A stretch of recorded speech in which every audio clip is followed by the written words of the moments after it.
we've been talking about the Indian consumption story coming undone. Yesterday, Nielsen released its global numbers, wherein India is no longer the most optimistic nation.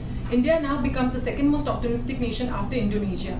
We have here with us Niranjan Rajadhyaksha, editor on Editor's Take, to tell us what the macroeconomic issues are for this happening in India. Yeah, see, so this consumer data is very important.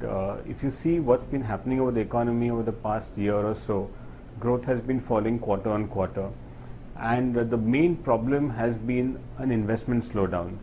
What has been holding up growth is the fact that consumers are spending. So, there are two parts to the economy. There's the investment part and the consumption part.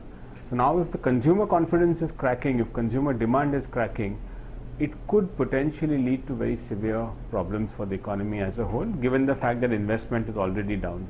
So in the past we were saying, as you said, consumer is the last leg. Especially we saw this with consumer durables, we saw this with auto, we saw this with travel and discretionary spend.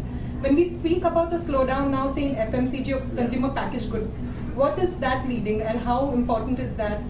So discretionary obviously is something which you will buy over and above your regular purchases, right? So if the economic environment is a little tough, people do, interest rates are high, people do pull back on these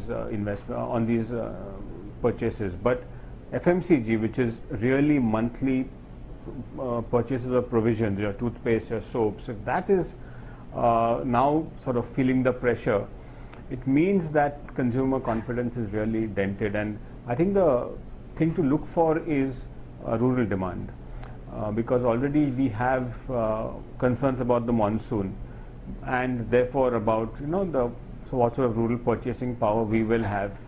But even before that, it seems that rural demand has been weakening because of, on the one hand, high labor costs, high purchasing, high input costs.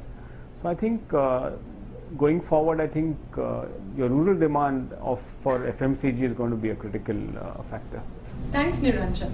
Hope you enjoyed watching this show. For more, please log on to www.livemint.com.